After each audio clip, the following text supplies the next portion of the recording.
Okay, welcome back, everyone. This is Scriptmas 2026, I guess we call it. Script Camp Christmas, and there's like a little pitch type of event and workshop at the end of this. But really, this is kind of just the wrap up and celebration of another year of writing and finishing scripts and finishing those boot camps and moving on to the next one and building up our portfolios and working on the skills that we need and just celebrating all the progress that we made this year. And so we'll be starting with a little presentation on history of Christmas entertainment and going into different subgenres of Christmas type of stories. We will maybe touch on other holidays here and there if anybody knows more about those sort of like holiday linked entertainment genres, but we're mostly focusing on Christmas today because that I think is the most defined sort of feature film holiday genre. If you've not already joined, you can check out our website, Skill Camp at skillca.mp. We're a nonprofit that offers these free and low cost classes in terms of training, reskilling, and business development education, focusing on the underserved communities. Our biggest one is Script Camp, which has, gosh, I think we're at about 7,000, coming up on 7,000 members now. But with many other camps to choose from, you see all the other different events that we run. Word Camp is our second biggest with novel classes, usually in this time slot every week, Saturdays from 12 to 2. Game Camp is our newest one with game design events Wednesdays from 12 to 1. All these times are in Pacific time. Check those out and sign up for membership to get unlimited access to all these, every event and class on every server if you've not already done so. What do you guys think of this? Santa stole our dog. They don't even Okay. they don't even look that sad about it. I don't even know if this is a real poster or is this just like an AI poster? AI generated. I truly can't tell. I looked close and it's It, hard to tell nowadays, but I just thought it was funny, so I had to throw it in. I love it. It looks very AI just because of the cross eyes that's happening I with thought about that Santa. too. Yeah, I wonder if the eyes are kind of off. Anyway, Yeah. Santa stole our They're dog. all looking in different directions. What are they looking at? The Uh, magic of the wonder of the one's dad's looking at the mistletoe, the girl's looking at the presents, the boy's looking at the star on the top of the tree, and the mom's looking up at Jesus up in heaven. There you go. There's a big gigantic FC in the corner for no reason. It I don't doesn't. know what that is. Yeah, I kind of thought, I think at a quick glance, I thought that was IFC, and I thought that it was an IFC movie. Anyway, you know what? Let's move on from the Santa stole our dog poster, and we'll Well, it doesn't good. feel like a real dog movie. Like dog movies have like a formula. They don't normally involve the dog being kidnapped. I've never seen anything quite like that. Homeward Bound is a little. I mean, the animals go missing and have to get back home. I could see it maybe kind of working like that. Maybe. Well, let's save it for the end. Let's come up with plot ideas for Santa Stole Our Dog for the end. We'll save that for the pitch fest. I'm curious. How could the plot work? How does Santa end up stealing the dog? Let's go just for a minute into the history of Christmas entertainment, which I've made a very reductive little timeline of here with a couple other little highlights just on this infographic I've gotten online somewhere. Let's start with the basics, just sort of pagan solstice folklore era, which is essentially, I don't know, the year 0 to 1500 or so, in which there are many different folk beliefs that are connected to the solstice and the Yuletide and things like this. All of that's where we get things like the imagery of the tree, the pine, the pine needle tree, and a lot of the sort of classic Christmas imagery is linked to these pagan and Christmas traditions that didn't really get consolidated into consistent folk beliefs with recurring characters until about the 15 to 1700s. Washington Irving was the early 1800s writer who sort of canonized and solidified around this character of Saint Nick, which became Santa again in these early 1830s and 40s.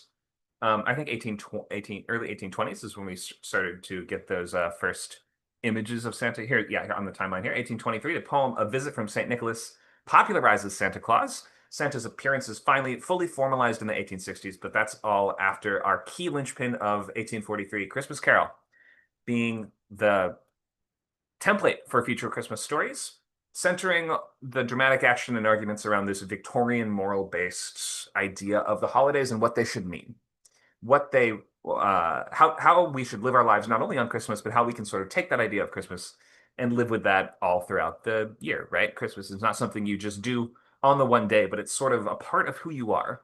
It's kind of like themes around kung fu in a way, where stories are about a character that wants to learn kung fu and then realizes kung fu is not just kicking people.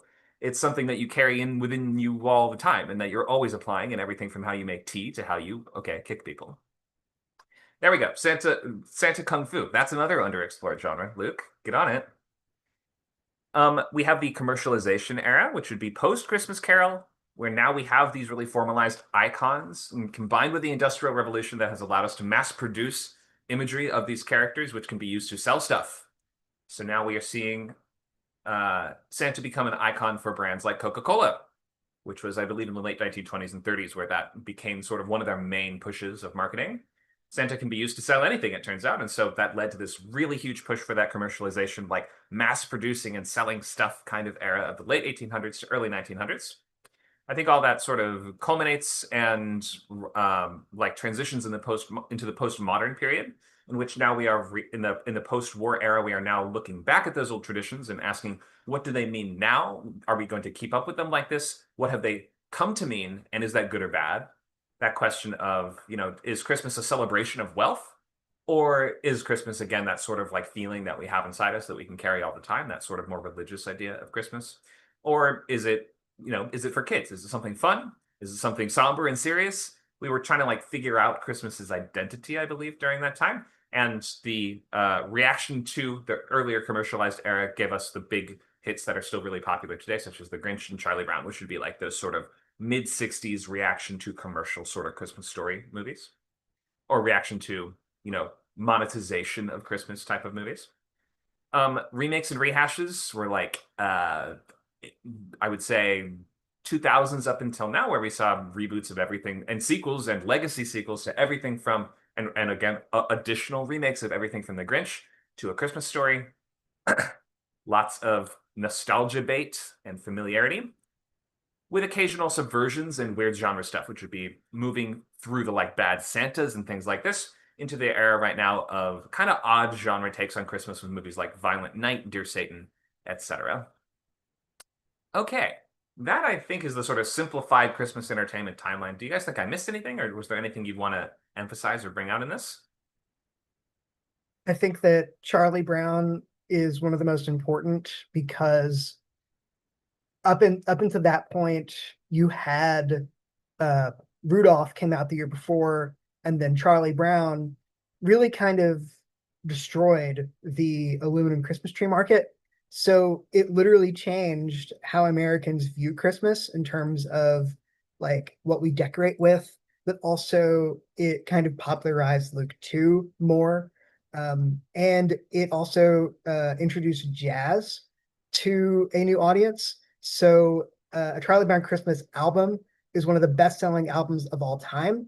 It is in the National Registry of Recording, both the special and the record for its historical significance in for Christmas and jazz and just the popular culture. It really did make Peanuts what it is. Thank you for that. And still is a popular classic to this day. I think it streams on Apple TV now. Mm-hmm. Let's look at some of these. Yeah, I saw a logo. Where is it? There it is. Yeah, look, Apple TV Plus. There's a logo right there. Mm-hmm. Let's look at some archetypes of Christmas type sub genres or whatever we call these. I think we'll have to start by looking at the Dickensian, touching on the Santa and magic kind of version of the genre. The anti-consumerist angle, which I mentioned, were crystallized and solidified in Charlie Brown and The Grinch. Seasonal horror, anti-Christmas subversions, and I'm not going to comment. I don't have slides on these just because I don't know as much about them, but if you guys have stuff to say about them, I'd love to hear it. Cozy romance and religious, which are two other just very specific takes on the Christmas movie. Let's go. Okay, I'll start with a few of these. And then we'll open the floor for other subgenres that I'm not as familiar with at the end. I have seen some of these, I just wasn't quite knowledgeable enough to make a whole slide on them. Let's start with the Dickensian. So this is the pre-Santa kind of Christmas genre, though in modern takes on this, sometimes it does incorporate elements of Santa lore and ideas, right?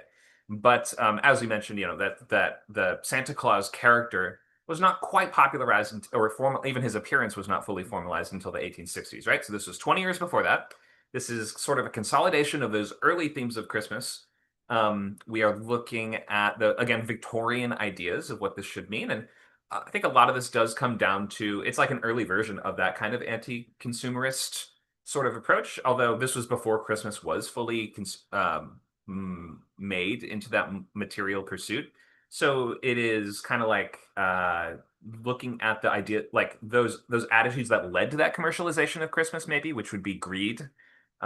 These miserly, cruel figures, cold and cruel figures that have lost touch with what's important in their lives. They're redemptive stories that almost always center a really unpleasant or flawed person as the protagonist. Really unlikable protagonists in these very cozy stories, which is you might think is sort of unusual now. And religious themes are allowed and woven into the text, but are not always going to manifest on the surface. With modern takes on this, sometimes even removing a bit of that Christianized aspect of these stories to some extent, and some leaning more into it. Like with Scrooge, the Bill Murray comedy from the late 80s. This is my family's favorite one, so I've seen this the most probably. And correct me if I'm wrong. I think, Dakota, you're much more familiar with other adaptations of Christmas Carol than me. But in most of them, the sort of Dark Night of the Soul sequence is the Ghost of Christmas Future takes Scrooge to see his like lonely grave, right? And he's like, no one came to your funeral, no one visits your grave, right? You just live this empty, you have this empty, sad death, and that's kind of viewed as like the worst thing that could happen. That's like you're being forgotten, your legacy means nothing, you have no family to be sad for you, that sort of thing. Is that Yeah. how that normally goes? Yeah, typically. Yeah. Okay. But in Scrooge, the Ghost of Christmas Future takes him through, his funeral and stuff like this, but then sort of like locks him in a box during his own cremation. So the implication is not only have you been a terrible guy your whole life, you now have to sort of get a preview of what hell will be like. You're going to hell. So that actually leans a little bit more into the Judeo-Christian aspect there, where it says not only, and I've also seen some other horror takes, like the FX take with Guy Pearce, from like 2017 or 18, 18. 2019, yeah. I like that one, and it Yeah. also leans very much into the like Scrooge is damned for all eternity angle, as Mhm. opposed to a lot of them which sort of more have this like you're separate from people that love you. No one loves you or cares about you. That's bad enough kind of angle. So they do sort of have that spectrum of leaning a little bit more into the fire and brimstone damnation Scrooge, you have like sinned against God kind of approach versus you've ruined your own life and no one loves you and that's bad enough. Any thoughts on that? Mhm. I love the Guy Pearce version a lot. I think that it is probably the most faithful-ish to the material in terms of like what is the morality of everything, things like that. And also just everything is lovely in that version. Um, I think too that one of the most important things about particularly Christmas Carol and the Dickens idea of Christmas is this idea uh, of uh, forgiveness and also the the kind of thing that in Scrooge his change is it's all about Tiny Tim. Like without Tiny Tim, he doesn't change. So Tiny Tim is the most important character in the whole thing. Um and and that kind of represents like that innocence, but also the I kind of look at Tiny Tim as Christmas spirit incarnate, Right. essentially, right? Like God bless us, everyone, right? So I think a lot of the ideas of what we have for Christmas now um, kind of can come from these kind of sensibilities. But I'm rambling. I've seen every version of Christmas Carol, so I can expound forever. Thanks for that. Let's. Oh wow, a bunch of people just showed up. Whoa, hi everybody. Let's We have go. another event just ends. It feels like we're getting raided. Nacho put out a ping. Oh, okay, great. Welcome, guys. We are talking Christmas genre and different Christmas subgenres. We just kind of covered the Dickensian. Now we're moving into Santa slash magic. This is what a lot of people think of when they hear Christmas movie. Although they don't necessarily have to involve Santa at all. And in fact, we've even spoken of how Christmas Carol emerged in this sort of pre-formalized Santa sort of world. These are really wish fulfillment stories that are often kids movies, or they are targeted, marketed and targeted towards kids, and usually feature kids or kid-like figures as the main character. Like Will Ferrell's character in Elf is not exactly a kid, but he is a kid type of character, right? Children in these are portrayed as sort of inherently understanding the magic of Christmas, or at least being open to it. And it is more about them trying to hold on to that magic or convince the adults in their lives to reconnect with that. Whereas the Dickensian is more about those tragic central figures that need to have a redemption where they themselves, like the protagonist, needs to rediscover what Christmas means. It is thought that kids kind of have this connection to Christmas in this subgenre. They inherently get it and they understand the magic of it. So these are a little bit more like coming of age stories where the kid needs to prove themselves somehow and go through some rite of passage or a quest. Usually it involves saving Christmas somehow. Like the classic Rudolph story is literally saving Christmas because it's foggy one day and Santa never thought of that before, and that's never happened before, I guess. So now we need to get Rudolph in order to help, guide the sleigh. So a lot of these will have that same vibe of the kid needs to step up and help Christmas happen, or like fix Christmas or save it or get it back on track. And along the way, they will maintain and, in fact, try to preserve their love of the magic and innocence of childhood, whereas the adults sort of need to learn their lesson from that. Think of the ending of Elf, right? Where the mean, miserly dad is sort of the one that needs to learn how to believe and how to connect with childhood from his experience with Buddy. And at the end, he needs to sort of be that key turning point, the one who starts singing the Christmas song along with everybody to be that last little bit of magic that gets them over the hill and, gets them out of the situation. So, not really about kids changing as much, except in terms of kids gaining responsibilities and proving their place, but they fundamentally can't really lose these are non-cynical stories. These are about gaining or maintaining that appreciation for that innocence and childhood magic. So, familiar tropes are really a must for this very specific genre. In fact, you're dealing with younger audiences that may they need to kind of be grounded in the story with those familiar tropes for them to know who characters are and what's going on. So you can change some things out. You could have a Santa of a different race. Should he be skinny and not give out presents? Probably not. You don't want to subvert too many tropes, or else they'll start not to feel like a Christmas story anymore, right? So definitely play with the tropes and use them a lot. Sometimes, like some even like postmodern approaches to this, like again, Elf. They take earlier Christmas movies like the Rankin Bass kind of animated style and they portray that as like a separate world almost. So that's sort of like saying the world of classic Christmas entertainment is sort of out there somewhere, and we've drifted away from it into a more grounded and realistic world that's sort of forgotten about those things or is supposed to move on from those things into adulthood. Any questions or comments on the Santa slash magic subgenre?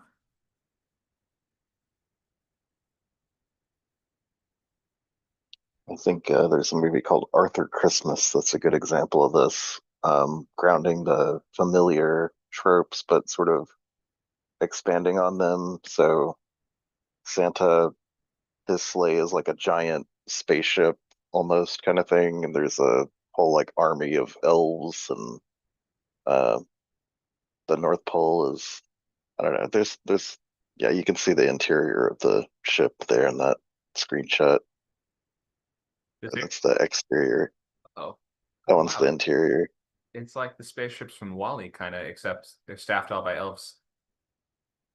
Yeah, Interesting. but it's Yeah. familiar enough. Yeah, this is sort of like the Fred Claus kind of thing, where it's like Santa has this relative or friend or something like that that is connected to the traditions in some way, but hasn't really taken their place in them yet. Hasn't really like proven their place in them. Exactly. Interesting. Thank you for that. Hadn't heard of that one. The reaction to commercialization kind of stories, these are often, again, family and in the comedy kind of space. But then again, there are certain, this is sort of like a thematic approach to the genre that does have resonance even in romance and drama and things like that. But these are largely stories about families or members of the family that are struggling with some kind of misbelief about Christmas themes. That could be something like Jingle All the Way. Does anyone remember the conflict of that movie? Isn't it uh he has to get the last, it's like the last toy or whatever. It's like, I have to get this one thing for my kid because if I Yeah, don't, the it's, Turbo Man doll. yeah, the Turbo Man. Yeah. It's kind of like in the vein of like the Tickle Me Elmo craze where they were all sold out. So there's this toy that all the kids want, but it's sold out, and he has to get one on Christmas Eve somehow. Yep, exactly. And so the character's misbelief in this case is that I have to get this exact thing to make my kid happy because that's what he asked for. And if I don't do that, then I'm a bad dad. Not really true, right? And these stories are almost always about the character learning that they had some mischaracterized idea about what Christmas means, or how they should live their life all the time. And by the end, they will have either failed at their goal or succeeded in it in such a way that they will learn that it was wrong, and they will kind of change their goal or change their motivation. The Grinch is kind of a combination of this subgenre and the earlier Dickensian, wherein we have a miserly, miserable, unlikable main character that then sort of has to learn this theme as opposed to learning the Scrooge theme about like reconnecting with family in your life. Because the Grinch doesn't have any family. The Grinch is all about that idea of uh, the, if is taking these gifts away going to take Christmas away? And it turns out, no, it's not about that at all. So the theme for these is always the same. It's Christmas is not about how much you spend or how much you receive. You don't have to be rich to have a good Christmas. You don't have to be rich to be happy. It's about warmth and connection. By the end of these, they usually do reaffirm the themes and ideas of Christmas, even if they have subverted them to some extent through the course of the story. Or they've questioned like the almost like the perversions of the Christmas theme. It's more about sort of examining how far Christmas has drifted from its original intentions and ideas, and sort of getting it back to those. Let's look at Christmas horror. These posters I just did not fit well together on the screen, so you can't really even see any of them. But I just want to highlight. Oh, one is written by my very good friend Zach Gross. Sorry, not Zach Gross. Zach Kahn. Better watch out. Just hit Netflix a couple days ago and is doing very well there. So check it out if you haven't. Rare Exports, the Norwegian or Swedish, I think Norwegian actually, Christmas horror type of evil Santa sort of movie from like 2010. And then Dakota mentioned Gremlins before this class, so I just had to include it. I don't know how I forgot about that one. That is such a good Christmas horror. Look, there's even a scene where they all sing Christmas carols. And they dress up as Santa several times and do all sorts of Christmassy stuff. So, sorry, my text just got cut off as I was trying to show the posters clear. Also, let me just swap my screen that I'm streaming on Discord. I think I somehow did not share the windowed projector. There it is. Okay, all right.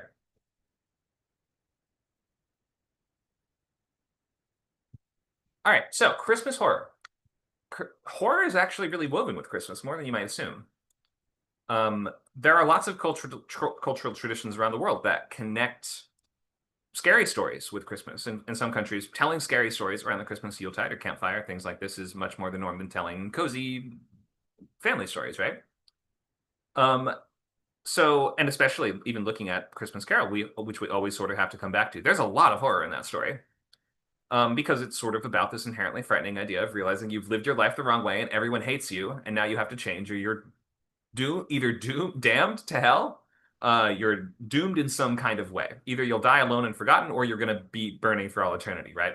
So there are sort of like Judeo-Christian hellfire themes sort of built into Christmas to some extent, just because it is a Judeo-Christian holiday, and it's about generosity and kindness and acting the right way, which does come with this inversion of, well, you shouldn't act the wrong way, though, right? So it comes with all kinds of sort of cautionary tales about these Grinch or Scrooge type characters that are punished somehow.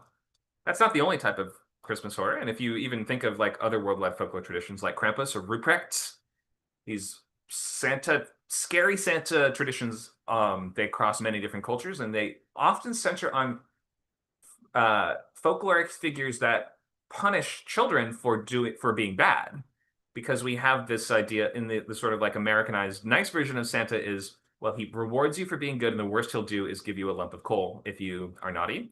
But like the Germanic tradition has Ruprecht, who is this sort of villainous character that will either hit children with a stick or kidnap them if they have, or sometimes eat or hurt them somehow, although that's more of like a Krampus sort of thing. We see more Krampus and more Austrian folklore and things like this, but the Krampus being a monster that in some versions either works for or with Santa and is like his attack dog, or in some versions is like the anti-Santa. That is like the Santa exists to sort of fight and keep him at bay, and if you don't have Santa on your side, he'll get you. Something along those lines. Has anyone heard a similar sort of scary Christmas or Santa sort of folklore idea like that? In in the Netherlands, Santa is actually Sinterklaas, who is the former Bishop of Turkey. And he comes on a white horse with the Zwarte Piet, who are Moors. And if you are good, they will give you presents. If you are bad, they will put coal in your boots. And if you are really bad, they will beat you with sticks, stuff you in a sack, and take you to Spain. There you go. A fate worse than death. And yeah, we can't even get into Svart's It's Peak, probably. very, very bad, and I have never gotten beaten and taken to Spain, sadly. Man, you got to be worse. Keep getting worse. See if something happens. Luke even mentions in the chat the idea of an omniscient toy maker crawling into locked houses to punish or reward children is nightmare fuel. I don't know why there aren't more horror where Santa is the villain. Great point. Anyone else seen some interesting worldwide tradition like this they want to share? In Iceland, there is the Yuletide cat who basically eats you if you don't wear like new Christmas stuff, pretty much. Oh, okay. I get it. So it's like you tell the children about it so that they put the new sweaters on so they don't just leave it in the closet kind of Yeah, thing. exactly. Yeah. Very, very much a Krampus-y kind of figure. Yeah. Right. I'll also just share the if anyone hasn't seen this amazing Krampus parade in Perchten. Oh, sorry, the Perchten parade in Itto, Austria. It's really cool. Every year they dress up in these amazing, elaborate costumes with like crazy pyrotechnics, and it looks like a March of the Goblins or something. So cool. All right. Some horror stories also will just use the setting of Christmas to kind of like contrast and amplify the scares or make it feel more subversive and scary because like it's a time where everyone's supposed to be cozy and happy and nice to each other, but it is in fact a time where a serial killer is murdering people like in Black Christmas, which is many people cite as one of those first in the slasher archetype. Though there's several different remakes and reboots of that one. The original is often considered one of the first official slasher movies. Terrifier 3, it's a Christmas movie. There's like some horror type of stories do use Christmas as a backdrop, and they may or may not really connect with any actual themes of Christmas, but they're ultimately using sort of like the visual language of Christmas to subvert it for more horror. Modern subversion and weird genre stuff. So these are everything from Violent Nights, Bad Santa, sort of stories that are inherently either portraying the opposite of traditional Christmas themes. Like Bad Santa is about a criminal that is working as a mall Santa that is going to rob the mall on Christmas. That's like a big heist he's going to pull off with his friend who portrays one of the elves. And I think the manager of the store is in on it too, if I remember correctly. And that one is about it does end up being kind of almost that Scrooge type of figure. He ends up by the end almost having that kind of arc of it has that like sort of Tiny Tim type of character of the pathetic weird kid that by the end, even though it doesn't really follow the traditional beats of a Dickensian story, Willie ends up being a little bit better of a person and ends up, despite himself, kind of caring about this kid. And so he maybe takes like a few steps in that direction of that change that this genre usually is all about, the character making that A to Z transformation. He really only kind of goes from A to B or A to C, but it's still something. So ultimately, that does very much still fit within that Christmas idea. The other stories that are in this world, they may just sort of, again, use it as a backdrop or may use the Christmas ideas for set pieces. This could be like action or thrillers like we've seen Violent Night, Fat Man from 2020 with Mel Gibson, which is, again, sort of like an action version of this, in which we're kind of using it for comedic effect. Often these are action comedies that are deeply unserious And they are, Violent Night has Saint Nick, stabbing people with candy canes and stuff like that. And so it's kind of using the Christmas imagery for the laughs and using it to lighten the seriousness of what would otherwise be a sort of violent or scary crime type of situation. Anyone else want to shout out one of these? I mentioned it before we started, but Trapped in Paradise. Fantastically underrated Nick Cage movie from 1994. Love this movie. It's great. It fits in this genre, in this subversion. It's very, very fun. Thank you for that. Yep, that's the first I heard of that one. In the movie Reindeer Games with Ben Affleck, the main character's name is also Rudy, like Rudolph, the red-nosed reindeer. But it's just a coincidence. It's like the story takes place. It's not a good movie, but that is kind of in this crime that takes place on and around Christmas and connects to those themes in some sorts of ways, type of story. So yeah, don't recommend it, but there is some fun to be had in this subversive area. There's Silent Night, Deadly Night, I think is what it's called. It's like a crime slasher. Oh yeah, So it's more that's kind of full horror, but it's also, yeah. There's a couple. In fact, there's a reboot just came out, I think. Didn't it? I have no idea.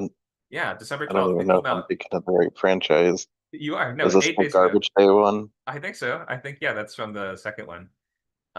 There's been some memes that have been made of this. But yeah, look how many movies there are in the series. 1, 2, 3, 4, 7. Crazy. I mentioned it in chat, but I feel like A Crazy Nights would fit in this category, even though it uses Christmas and Hanukkah as backdrop.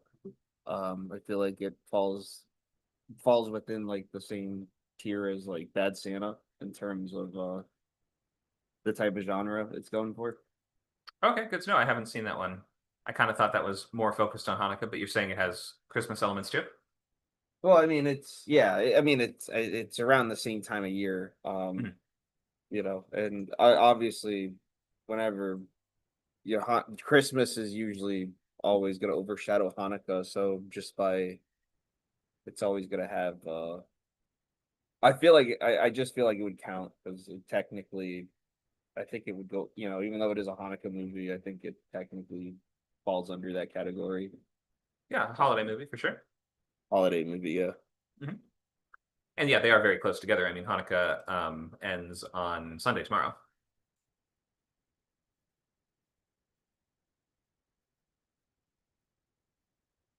Let's look at Christmas adjacent. And then I will open the floor. I mentioned at the beginning, maybe a few folks who just joined weren't here for this part, but I don't know too much about cozy romance or religious focused Christmas movies, so I wanted to leave some space if anybody else wanted to sort of explain how those work, share what they like about them, maybe tropes that make them tick, and any other just things you can share on those. Let's start with Christmas adjacent, though. So this is kind of like movies that people argue about, and they can't quite decide if they're Christmas movies or not. And even Home Alone, for instance, which I think 60% of people do think is a Christmas movie, is not always marketed that way. And even I included this poster here because I guess that is a Christmas lights or maybe a tree in the background of the character. It's not really emphasized. And certain other posters and trailers for the movie would emphasize that more than others, like the version that has the wet bandits tied up with bows and Christmas lights behind Kevin and stuff like that, right? So sometimes they lean more into that imagery, but it is a little bit on the fence. The thing to me that makes Home Alone definitively more of a Christmas movie are two things. One, the subplot with Old Man Marley, by the way, Marley, the clear reference to Jacob Marley from Christmas Carol, but that sort of subplot is very much in the Christmas world of the old miser who's everyone is a little bit nervous around and afraid of because he's lost his connection to Christmas and his family that he sort of needs to rediscover through his uh, adventure with this kid in this case. So the adult kind of learns from the kid how to reconnect with that childhood magic sort of thing. And then the other thing, and that this is actually sort of an underrated, I don't know, under remarked upon aspect of the movie, is that the whole situation is sort of implied to be the result of Kevin's Christmas wish, because like the night before, so stick with me. On the night before his parents go on the trip, he's like, I wish my family would just disappear. And then the movie sort of shows like the wind brushing the trees outside and like the bells are starting to jingle, like Santa or God or the spirit of Christmas is kind of doing something. And then the wind ends up knocking a branch which falls in the power line, which then knocks the power out. And as a result of that, the parents' alarm doesn't go off, and that's why they're late for the plane trip, and that's why they rush, and that's why they miss Kevin, and that's why the whole movie happens. So it actually sort of there is a direct cause and effect, implied at least, between him making that Christmas wish and the whole events of the movie, sort of framing the whole thing as like a Santa test or something. It's like the whole thing is almost like a we're gonna give you what you wish and then make you realize why that's not actually the thing that you should really want. And then by the end, he rediscovers, oh, I do need my and want my family, and I'm happy that they're back, sort of thing, right? So it's like the whole thing is almost it's like Santa doesn't appear, but it does have that vibe of like the hand of Santa is evident in the chain of cause and effect in the story, and it is a direct result of that or that is the exact cause for Kevin being left home alone in the first place. So there is some intriguing cause and effect happening in Home Alone that's I feel a kind of missed out on. But anyway, I think we have to call it a Christmas movie because of that, even though the marketing doesn't always agree. Okay, I will take no questions on that at this time. Let's go into Die Hard and Shane Black stuff. These are in that kind of adjacent space, and some people will argue one way and some will argue the other. And there's all these kinds of revisionist approaches where people are like, everyone says it's a Christmas movie, but it's really not. They're stupid. And some people are saying, everyone who says that it's stupid is stupid. It really obviously is. So there's the jury is out on this. There's no clear answer to this question of are these in fact in the Christmas genre or not? But here's my thoughts. First of all, is my stream gone? Did it go away? Yes. Why does it Yeah. say pause? How do I bring it back? Mhm.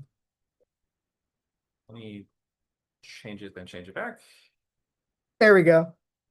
Oh, it came back. One sec. It happened right before I swapped it. Let me go back to the projector. That should work. Can you see that? Yep. Okay, thank you. Okay, so these stories often do take place on or around Christmas, and sometimes they do touch on key Christmas themes. Shane Black's thinking on it is something like this, whereas and considering almost all of his movies are set on Christmas. Sort of weird, right? For everything from Kiss Kiss Bang Bang to Lethal Weapon, Long Kiss Goodnight, even Iron Man 3, like they're all set on and around Christmas. The reason he's explained for that is not really for spiritual or moral reasons, but it's kind of because he's phrased it like Christmas is a time of year where people become more circumspect and about their lives and about how much they've accomplished and what their relationships are like and how far they've come and who matters to them.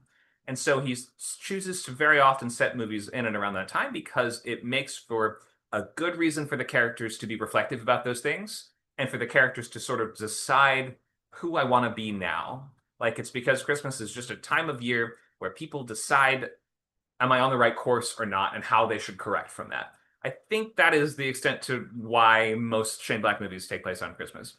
Are they Christmas movies? Some say yes, some say no. I would say mostly no. With the occasional moments of overlap where it's like, oh wow, they really did learn a lesson about reconnecting with innocence or with the magic of childhood or something here and there. But it's really just not the focus of those movies. Largely for Shane Black, it is sort of more of a backdrop and like something to bounce off of for drama and for character work. It's not really about the more spiritual ideas or more like moral ideas of Christmas as much. But people will fight about this all day long, so your mileage may vary.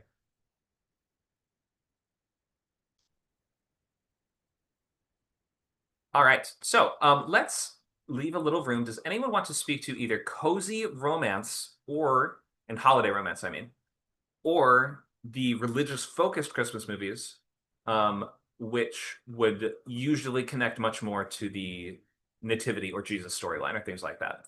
Anybody want to speak to those? Call out any examples? Go ahead. I could do I have cozy. religious. I have a lot of things about cozy, so Okay, we we'll can start start with you, there. but- If we want. Yeah, we'll start there, then we'll Okay. hear about the religious from someone else. Go ahead. Okay, so cozy Christmas romance, otherwise known as CCR, are basically every single one of those are about two people who overcome an obstacle and fall in love at Christmas time, realizing that they are better together than apart. That is every single Christmas movie. That is every single Christmas, cozy Christmas romance. Two people coming together. There are, I'm more familiar with the quote Hallmark version of this, but all of the tropey kinds of things are relevant to, more commercial, like more, non-TV as well. There is basically there is small town woman has to go back home. And usually meets a guy. And is usually a businesswoman, usually in marketing. Usually has a high paying position, right? It's woman goes back home. It is another very common trope is two women switch places. So Prince and the Pauper, right? Where you have two people, they're like, oh well, you have it better. No, I have it better, whatever. So there's Prince and the Pauper stuff. There's Magic Christmas. So Magic Christmas and what we were talking about earlier, this is where overlap happens. So typically in romance, whenever there's magic, Santa, magic wishes, it's usually very benign magic. There's not like spells or anything that's going on. It's usually very mundane, very easy, simple. Um, you know, I can't really confess my love until, it's true love's first kiss kind of thing. Like it's very easy magic. Very benign stuff. There's also the fake out or the rent a boyfriend, which is the relationship, like I'm gonna pretend to be in a relationship with you, best friend, because parents want me to be in a relationship, and then we end up, together. So basically the fake boyfriend. There's that trope. There's Christmas royalty, which is, falling in love with a prince. Then there's Snowstorm. I love this one, actually. A lot of cozy romances use weather to kind of confine people. So basically, and the reason is because it forces them to be together more, and it forces them to, whatever differences they have to overcome them because they have to get out of the storm. There's usually that. And these also tend to follow the romance cues as well. So that you're gonna have the meet cute, you're gonna have the misunderstanding, you're gonna have all of those, just a Christmas spin on them. A lot of Christmas romances, especially now, use the meet ugly instead of the meet cute. I know Mario has some quarrel with this, but meet ugly is a type of meet cute where the characters meet in an unflattering way. For example, a woman hits a guy with a Christmas tree, and that ends up sending him to the hospital as opposed to a meet cute. Sure. And then there's the cynic, which is basically a Grinchy character, or I'm 100% about business. Scrooge, like we're kind of tapping into Scrooge, Grinchian kind of things.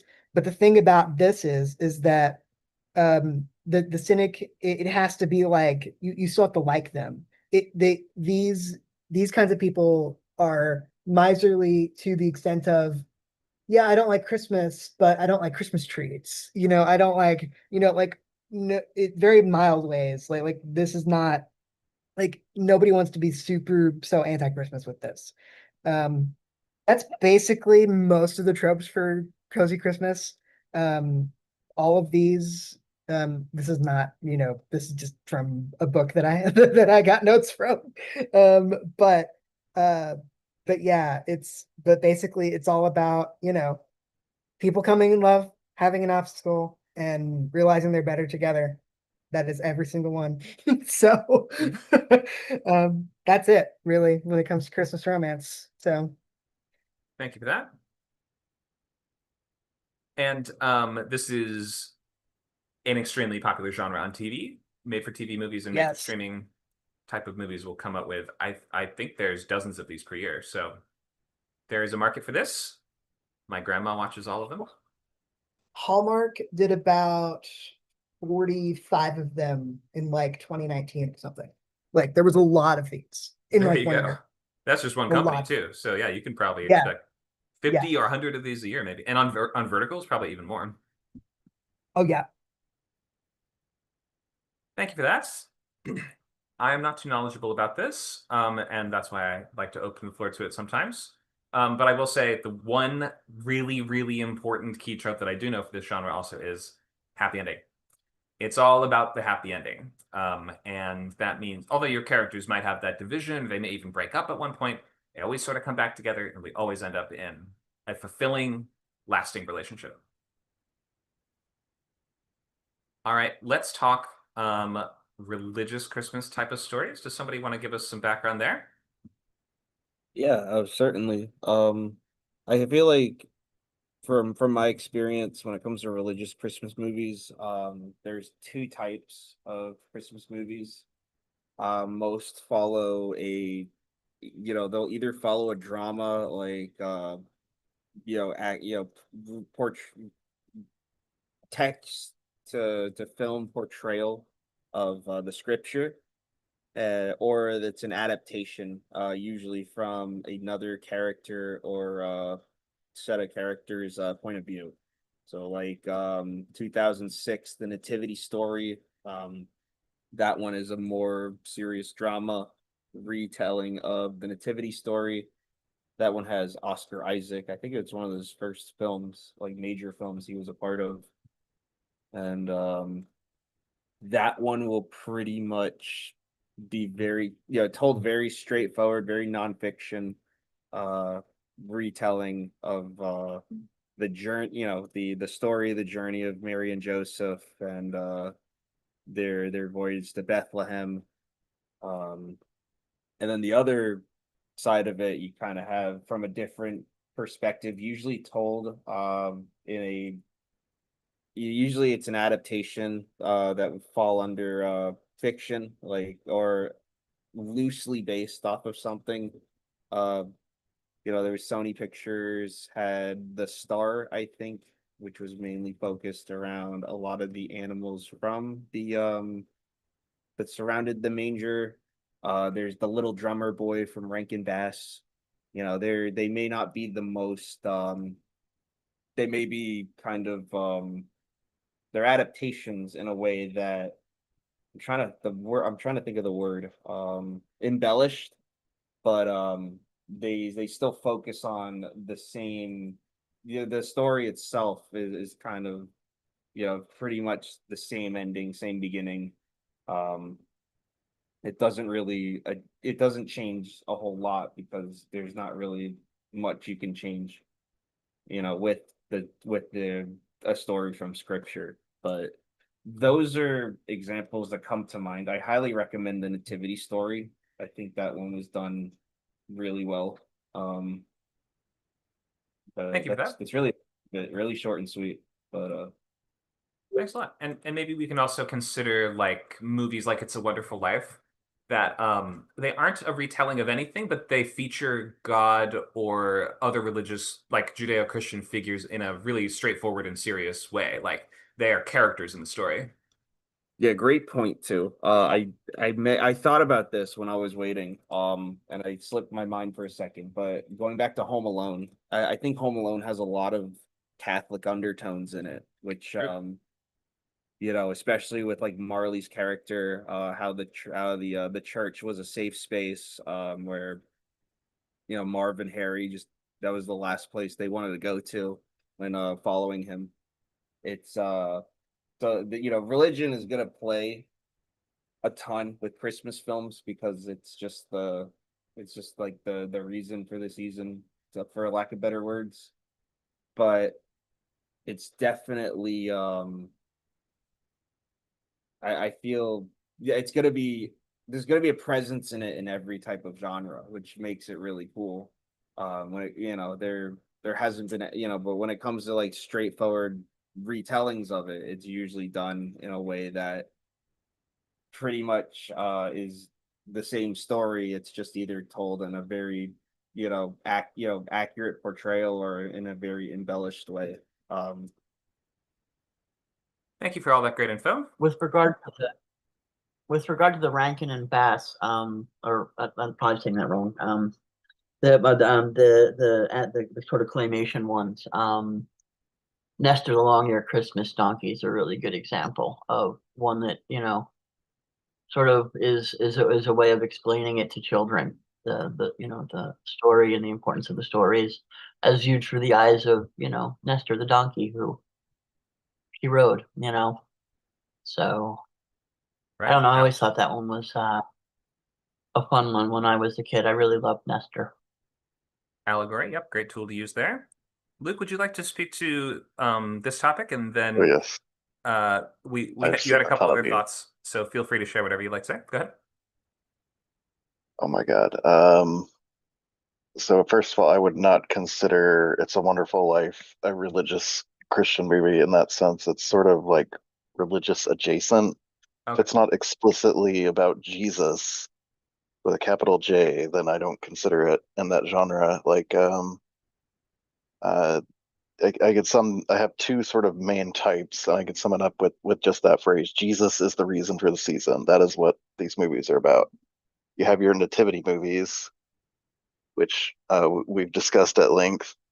But there's this other genre where it's a modern movie, and you almost always have sort of like a Scrooge type character or somebody who's like disillusioned with Christmas because it's all about consumerism or whatever, and then they're proven wrong. Like, no, it's actually about Jesus. And that can take a lot of different forms. Um, and that can be expressed like, I don't know if you've heard of the Christmas shoes. I'm pretty sure they made that into a movie.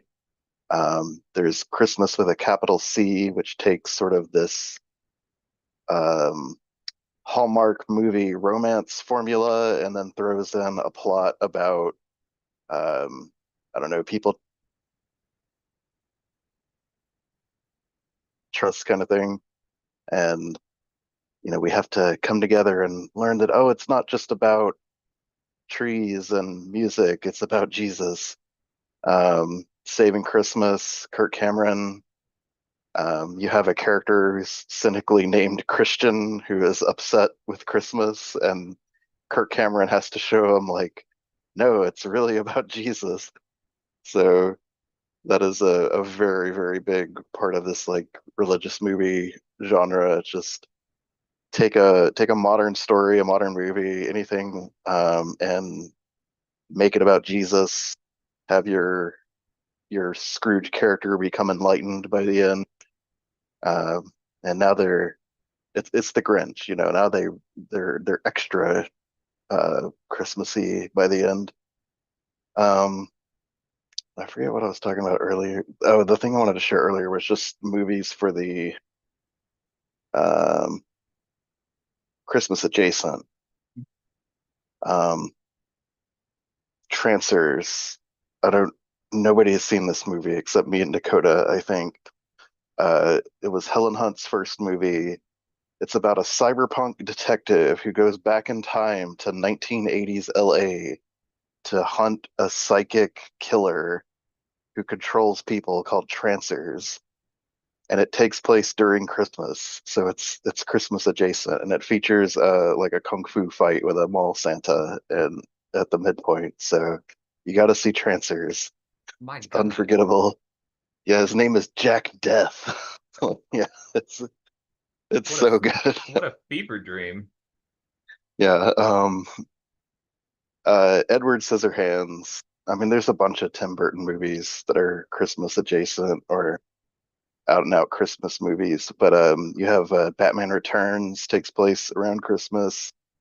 But Edward Scissorhands has a Christmas framing device that's really clever. The story of the movie is being told on Christmas Eve. I think that's a great one. I don't know Oh, I've if heard about anyone this. has Yeah. you should really watch Edward Scissorhands if you haven't seen it. And then Hudsucker Proxy is Christmas adjacent. It's very wintry and it has Christmas, and it's about a toy going to market, part of it, like the later half. So Right. very Christmas adjacent And a bit of magic too. and a bit of magic. Christmas but always has not that little bit of not magic. Go ahead. religious. Right, not Not religiously religious. themed. Hmm. And yeah, that's an interesting point about the differentiation of It's a Wonderful Life, because I guess maybe just because I don't watch a lot of religious or stuff with religious elements in it, to me this seemed like a very Christian story. But the dramatic argument isn't about embracing Jesus or anything like that, and I think that might be the one of those main like distinctifiers of the capital C Christian genre is that the dramatic argument will always kind of revolve around uh either embracing Jesus himself or like the ideals of Jesus in some way. Whereas in It's a Wonderful Life, we do have angels and God as main characters, but it's kind of more about the guy uh, coming to appreciate what he has in life, sort of like in Home Alone. Yeah, and I don't know. It's like Tom and Jerry and Looney Tunes have angels and heaven and hell and stuff like this, but they're Sure. definitely not religious or Christian.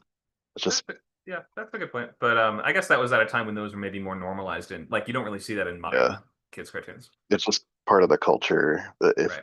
If it doesn't explicitly endorse Christianity, I wouldn't count it. Yeah, that's a good point. Okay. Are there any other Christmas subgenres that you guys want to shout out?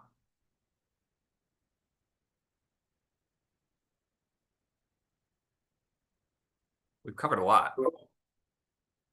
I don't know if this is would be considered Christmas, but I know that the opening scene for the original Ben-Hur with Charleston Heston, it opened up with the birth of Christ, the wise men going to see baby Jesus. But they took that out, I believe, in the remake of Ben-Hur. Okay, interesting. That it definitely connects to Christmas in a way. I guess it was before. I mean that the like uh Christmas in theory is the celebration of that event, but I guess the term Christmas wasn't really being used yet, so maybe we wouldn't quite put it exactly in that holiday genre. But you're right that it certainly connects to the central sort of like core events of the Christmas tradition. Dakota mentions the Christmas musical. Yeah, and we see lots of adaptations of other Christmas stories in musical format, like a million different musicals of Scrooge, of course, including Muppet Christmas Carol.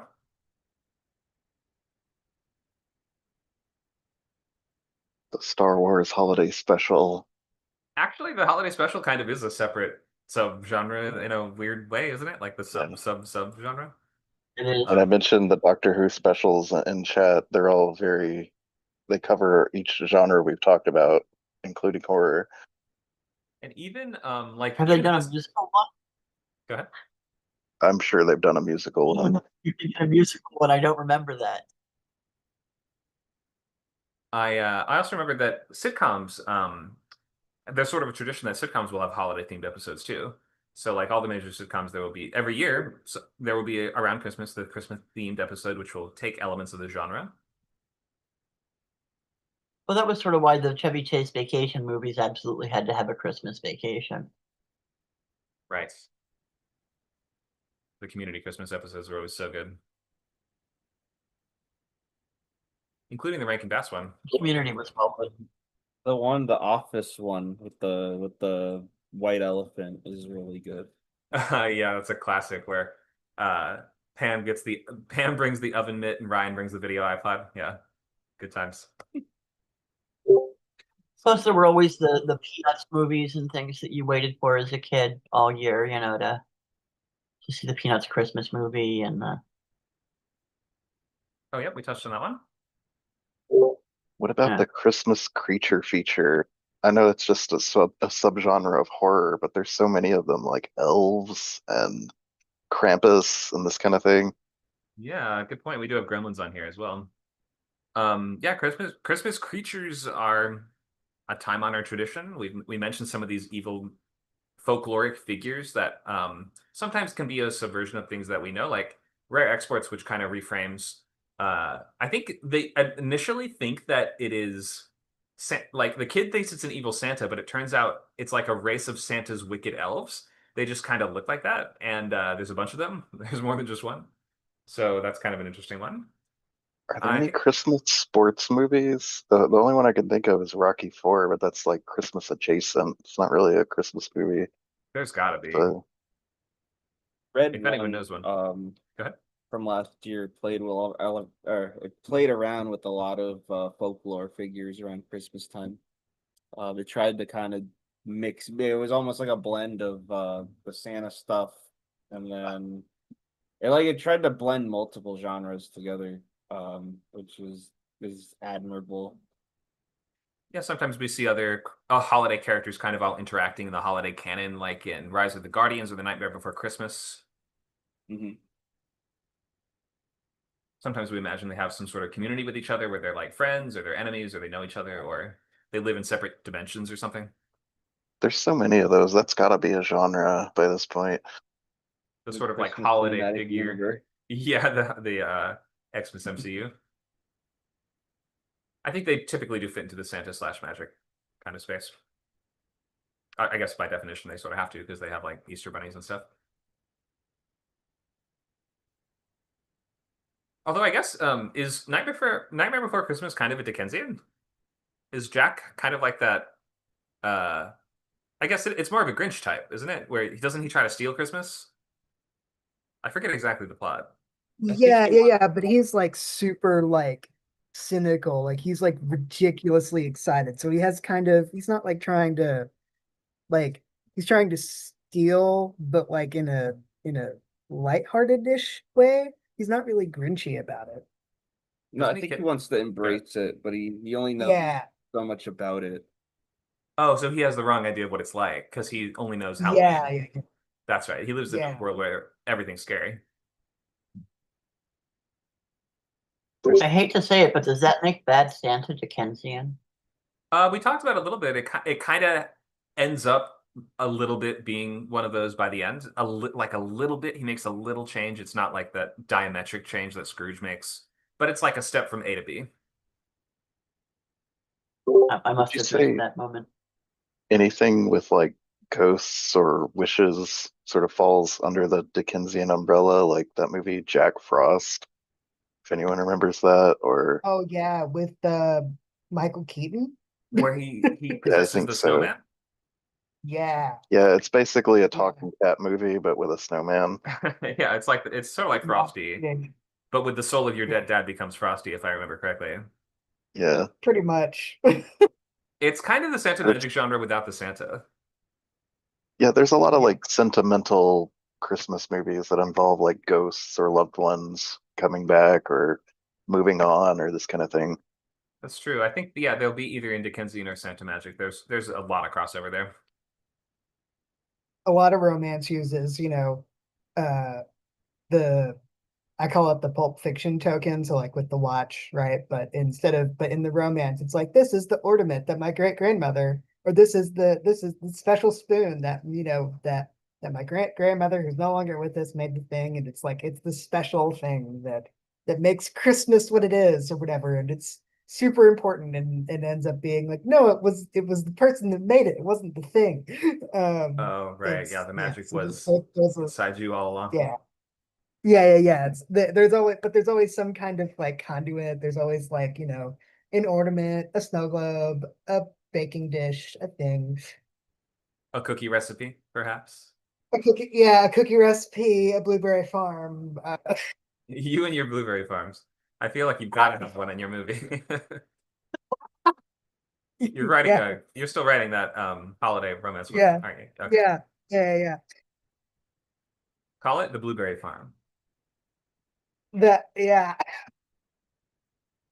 All right. So we have a little pitch contest. I mean, I have some tips for you. We don't have to go through all of them. And I also do have prompts. So maybe I'll actually let's start with the prompts, then I'll go into the tips to give you guys some time to think, and then we'll go into the pitches. How does that sound? Okay. So I think for this we need a list of protagonists. I have a list of subgenres on the left that you can draw from if you want to. In the middle, I have protagonists, and on the right, I have a list of goals. But I'm going to need a bunch of ideas for who could be the hero of a Christmas movie. It could be anything. It could be just like a lizard, but or yeah, give us like an adjective and a noun. How about that? Just shout them out or write them in the chat. Let's see a big list. I'm going to write an angry lizard.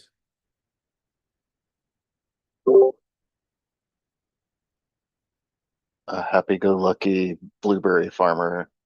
Okay. Keep it going. What else you guys got? Cynical Christmas tree lot owner. So many cynics. A malfunctioning toy. Great. He's just a squirt gun that shoots jam. What else you guys got? We have a few more spaces. Let's hear some more protagonist ideas. Idealistic hot cocoa salesman. Anorexic Santa. My God. My God. That one might not be that sensitive. So dark. All right. Let's go with I see idealistic cocoa salesman. Let's pick some oddball out of the box kind of stuff that you guys haven't seen before too.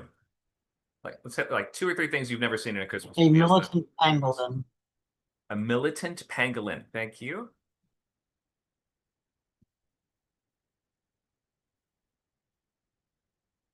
For anyone that doesn't know, it's kind of like a shrew.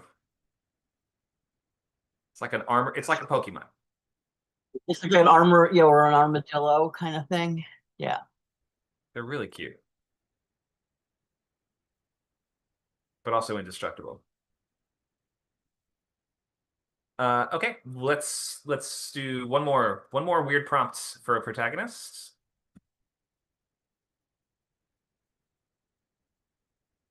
I like Amy's. She says lost wizard. Lost Wizard. Thank you, Amy. Okay. I was gonna go with xenophobic prairie dog, but okay. Okay, I'll add it to the list. All right. I will say, when I lived in Colorado, they were not very xenophobic at all. You could walk almost right up to them. They do not care. That's exactly why a xenophobic prairie dog would be funny. You're right. He's All the prairie he dogs stands trying to out. get it to come out. Right. Yeah. All right, and over here we have a list of goals. Must save Christmas, must find a missing Santa, must become some version of Santa, must get to the North Pole, is visited by 3 wise figures who show them the error of their immoral ways, or must destroy Christmas at all costs. Those are just some suggestions. Okay, so get thinking, or when we come to your turn, we could just assign you one if you want. But that's the list of suggestions. I'm going to go into a few tips for pitching and describing kind of just what we're doing here to give you some time to think, and then I will open the floor to volunteers. We also, we're thinking of this as a pitch contest, right, Nacho? So do we have a winner? Will we have a winner? Maybe if we have more than one person enter, we can declare a winner. What do you think? Are you still there, Nacho? Maybe not. That's okay. All good. All right. Let's do a few pitching tips. Look at these nice prizes that we could send, but we need people to enter to be able to send them.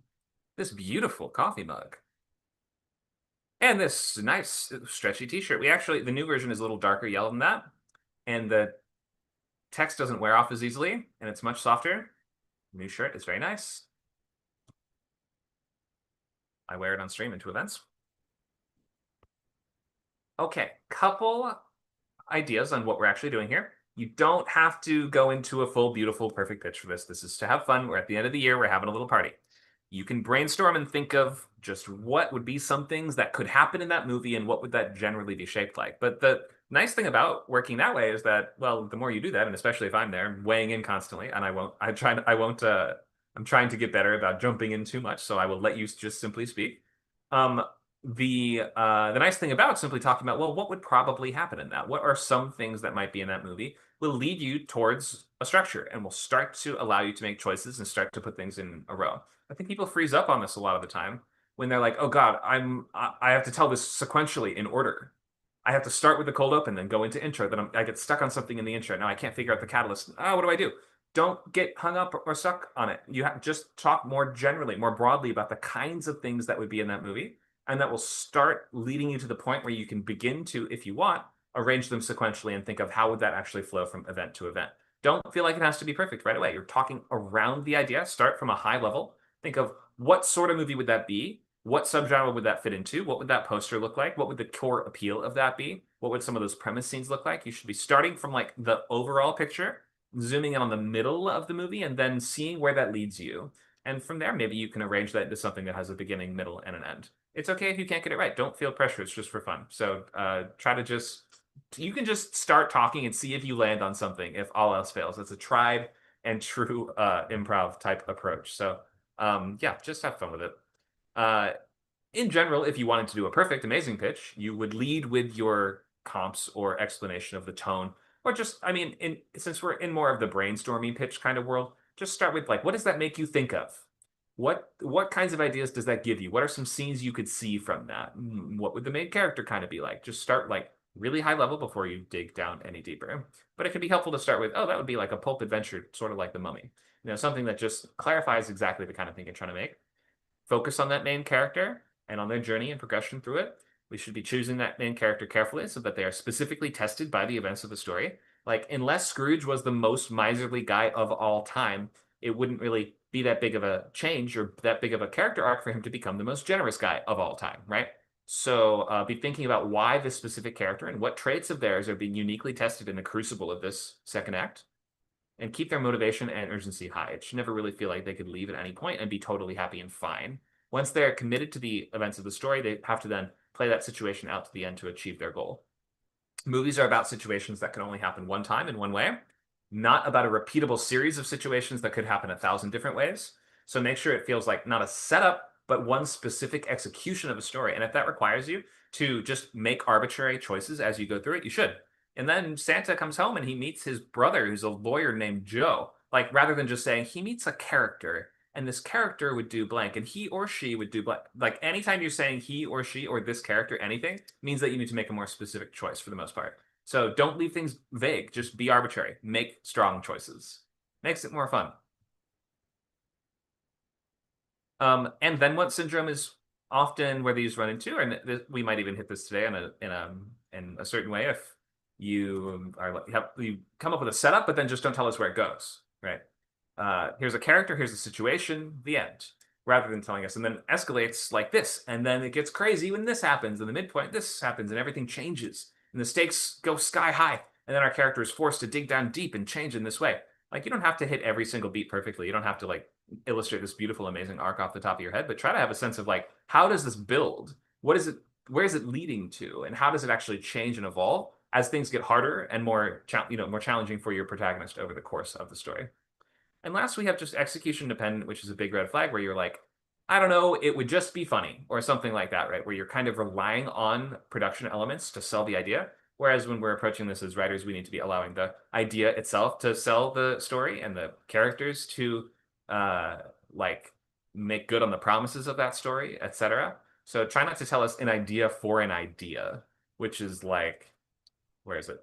It's like, excuse me, it's like a one-take action movie like 1917, but it's in Vietnam instead. That's like a concept for an idea, but it's not even close to a specific story. So be specific and be concrete. I don't have to go into way too many of the other tips. I think we've got some of the basics down from there. Well, our goal will be to have you go into your idea of what that movie would be and talk for 2 to 3 minutes on it. You can tag me in if you want to, and I can riff with you or ask you questions or give you ideas, or you can just take it away. Totally up to you. And if we get at least 2 people entering, we will have some kind of winner and some kind of prize. Like this beautiful mug. Okay, you can use the prompts, but you don't have to. Volunteers.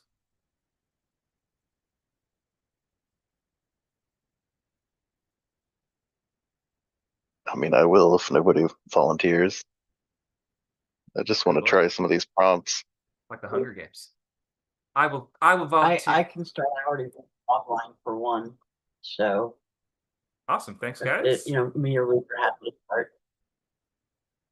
Who wants to go first? I'll go first. Okay. Since I wrote the log line. Sounds good. It came with the ridiculous idea of a militant pangolin. Right. After losing his family poachers, a militant pangolin vows to free the turkeys at the Christmas market. This is a vegan-friendly film. Okay. Do you want me to ask questions? That's as far as or do you want to just take it away? Oh, go ahead. This is as far as I have gotten with it, but I think that our opening sequence, of course, is him his family being taken away and him being terrified, and and sort of curled up in a ball, and he's got to go from, that pangolin who's afraid of the world and curled up in the ball to, he ventures out of, his home, and he goes on this journey, and he meets an escaped turkey from the turkey farm who is worried that all of his friends are going to be killed at the Christmas, and so they're going to be sold and killed at the Christmas market. And so the two of them, he and his new feathered friend, vow to save the turkey's family from the fate that his family has suffered. And then there is, of course, the planning sequence and the training sequence as both our turkey and our militant pangolin grow in confidence. And they've got to develop some sort of plan that only works because pangolins are super armored. And they manage to thwart the turkey farmer and the turkey salespeople and free the turkeys, who celebrate by having a giant vegan Christmas dinner. All right, thank you for that. Can I ask a couple questions? Just Please, to- that's the most ridiculous pitch I've ever made. So, Okay. Where do pangolins live? pangolins live somewhere, I think in Asia. So it's completely misset in terms of setting. Absolutely makes no sense at all. Well, it could make sense. I mean, especially, I think there's something also in that the word pangolin sounds a lot like penguin, right? So could it be even that like some kid tries to order a penguin or try to get their parents to get them a penguin from some exotic animal dealer and they end up with a pangolin instead? Something like that. Maybe you could be kind of interesting, the conflation of those two terms. Or perhaps, he escapes, his family is he sees his family being killed and he escapes, and he's been taken from his home to wherever it is he escapes from and doesn't know where he is, so he escapes from some restaurant downtown wherever or whatever, and has to be in this new strange crazy world, Sure, sure. whether he It's like escapes from some yeah. kind of like the Finding Nemo approach, where he's like taken out of his habitat, brought somewhere completely new, and now needs to adjust to this new crazy world of cars and civilization. If he's used to the wilderness of Dakota mentions they're from Asia and Africa. Yeah. So if we bring him to America, then suddenly he's a stranger in a strange land. His family's been killed, and now he's looking for revenge against that sort of the humans that have done this to him. Some good stuff there. Thanks for sharing that. The set piece or the I can see a big like finale to a set piece when he has to roll into a ball and then the turkey has to like run on top of him sort of thing as he like rolls down a hill. You ever see a sequence like that? That would surely happen. Oh, that's great. Or he rolls into a ball and then the turkey uses him to knock over the enemies like bowling. Exactly. Yeah, he's rolling down a snowy hill too, so it snowballs into a giant big snowball, smash into all your enemies, and he's unharmed because he's got an invincible shield of scales. Good stuff. And he'd of course be bulletproof because, bullets would just bounce right off of his armor. Some fun to be had there. Thank you Absolutely. for that. Anything else you want to share saying the militant pangolin and the turkey saving the turkey family? No, that I think that wraps it up. I think if you just sort of picture, the turkey bowling pangolins, I think that's who turn into giant snowballs. That's like that alone in itself, I think is a sequence worthy of Pixar. Or of a mobile game. Could be a great Angry Birds type. Get it going on the iPhone. Thank you, Megan. Luke, you want to go next? Sure. I So, want to Luke, do. just 1 second. Before you start, I'll just tell Amy that you'll be up after this, so be thinking of your idea. Go ahead, Luke. I want to do something really hard. So we're doing anti-consumerist a depressed rock star must destroy Christmas at all costs. Okay, take it away. And he's gonna discover the true meaning of Christmas. So, uh, this is gonna be a romance at the heart, I think. But anyway, we start with this Norwegian black metal group led by this, you know, larger than life rock star guy who's like, I don't know if you know anything about Norwegian black metal, but it's like dripped in satanic imagery and like antichrist kind of stuff. So this musician absolutely hates Christmas. Well, not like he hates commercialism in general. Like he's at sort of the end of his rope with his career because of how commercial it's become and how empty hollow everything is, and the world is just this consumerist hellscape. Christmas being sort of the apex of this thing that he hates, consumerism. Um, and the idea, or my idea, is he meets sort of his polar opposite, who is like the most Christmassy woman alive. The maybe she's named Carol. Maybe she works for some sort of like Christmas village type place or like a Make-A-Wish foundation that delivers candy to kids for the holidays or presents or something. Um, Bell shop. and we, Carol of the Bells. and we need like a terminally ill child who has like one Christmas wish um, that only the rock star can grant somehow. Like maybe the child wants to travel over, like he wants to see.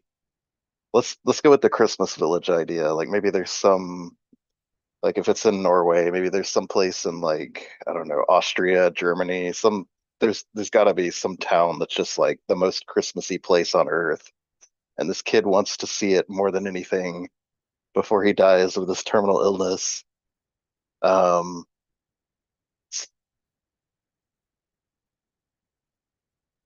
so in Act Three will be for the rock star to sort of like use his private jet to get this kid, you know, there on Christmas Eve or something, and of course throw like a big impromptu rock concert for everybody.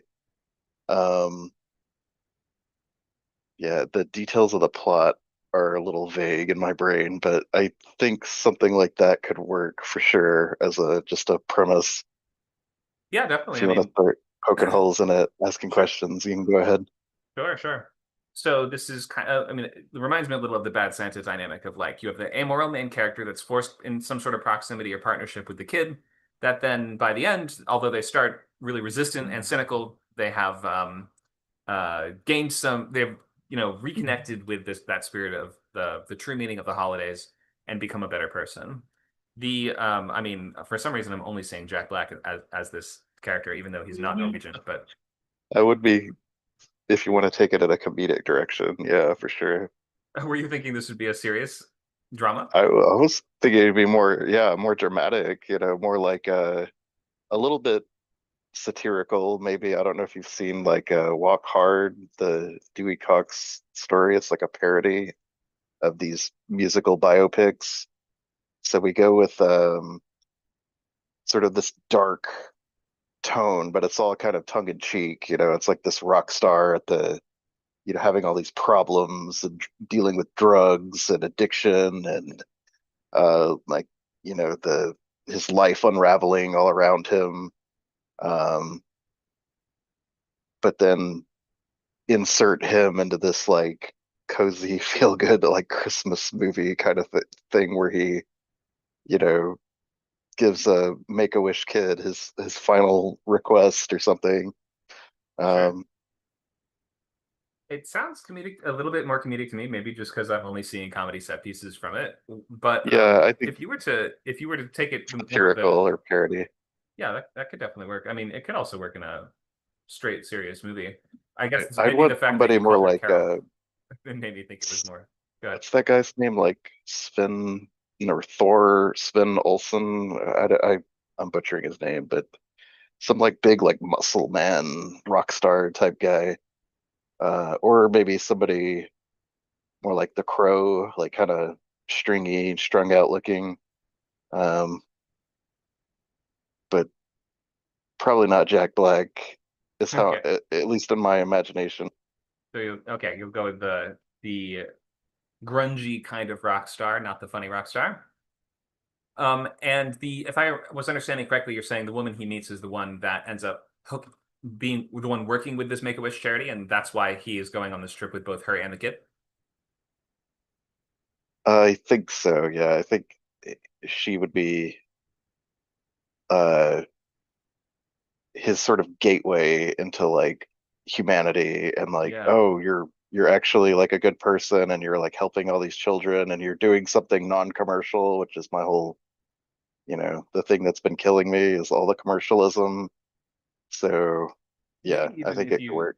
if you even start this kind of thing off with imagine they have like an anti-Christmas concert or something like that. Like you're opening like it's your character bites the head Yeah, off a reindeer on stage or something. I don't know like exactly. Yeah. what that would An- be. Anti-Christmas. Yeah, Yeah, that's exactly. perfect for a Norwegian black metal band. And maybe that there's like a little controversy or backlash as a result, like the kind that they would legitimately not want. I don't exactly know how bad that could be. What does he like throw a cup of eggnog Oh next to yeah, his and the eyes or little something? kid it could have been like this could have been his favorite band and this guy could have been his hero up until the point he threw the anti-Christmas concert. And now he's like, Okay, now that was a bridge he's too far. depressed.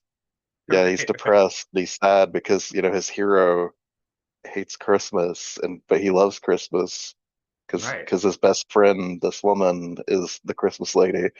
That's actually kind of fun. I think there's something about the that connection there, and that conversation between them where he comes to meet this kid that is like super super into Christmas, but he's like, I thought you were a fan of me. You can't be a fan of both. Like you have to eat like death metal is the antithesis of Christmas. But I guess by the end you'd sort of have to bring him to this point where he's like, it doesn't have to be. Like Yeah. you can be a And then we death metal throw a big fan. concert. Yeah, and then That's like the you do Christmas synthesis. carols in death metal style. Exactly. Exactly. That's actually a pretty good character arc woven in there. The fact that it is sort of more along the lines of the Dickensian, isn't it? Where it's like the main character has lost touch with the people that and things that matter in his life, and he's almost like taking it out on Christmas, which is how a lot of these characters are sort of portrayed. It's like Christmas becomes like a lightning rod for all the other issues in their life, and they can say, "I hate it. It's no good. It's the reason," or it's like the worst time of the year. But really, the fact that they feel that way is indicative of all the other things that are wrong in how they live and how they treat others. Would you say that's your understanding of that too? Oh, definitely. And we could also give him some kind of core childhood trauma, that explains all this hatred of Christmas. And then Yeah. he sort of, I don't know, uh, alleviates the trauma by helping this kid enjoy Christmas. Christmas metal. There's something there. Pretty good. Thanks for sharing this idea. Anything else you want to add to this one? I can't think of anything. Call it Carol of the Hells or something like that. I'm sure there's like is there some Christmas carol that you can repurpose and make it sort of sound death metal-y somehow? There might be a good title out Sleigh there. bells, Slay. There you go. Thank you for that. Good concepts there. I saw Amy next. Do you want to give it a shot? Sure. That was such a great pitch. Holy cow. Nice work, Luke. Oh my God, and a great title. Okay, I came up with The Wizard Has Lost His Way. And I'm gonna put it under, I wrote, I guess, Magic, Santa, Children. I don't know where it would go.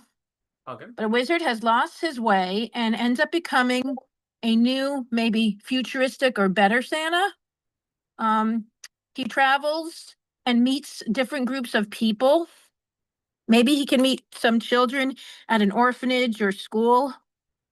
Maybe he can meet someone newly arrived, like an older adult from another country, or someone who has, or a third group would be he lost someone who lost their job or lost their home, some tragedy, something happened.